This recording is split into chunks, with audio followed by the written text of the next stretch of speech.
তাহলে তাদের মনে আগে কি করতে হবে? স্বামীর প্রেম রাখতে হবে। প্রেমটা আগে আমাদেরকে রাখতে হবে, প্রেম ছাড়া কিছু হবে না। আর নিজেদের স্বামী বসীভূত তো আর কি বলছে? কেননা স্বামী স্ত্রীর মস্তক। কি স্বামী স্ত্রীর মস্তক তো নাকি? তাহলে স্বামীর কথা শুনতে হবে তো। তাহলে পরমেশ্বর পিতা যদি আমাকে বলে তিনি আমাদের মস্তক, তার কথা আমাদের শুনতে হবে, শুনতে হবে না?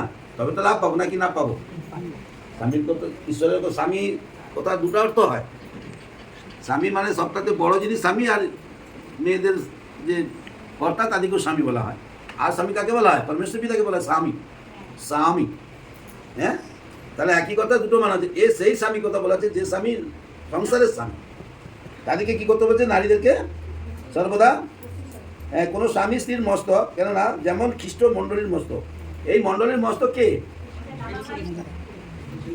পরমেশ্বর খ্রিস্ট।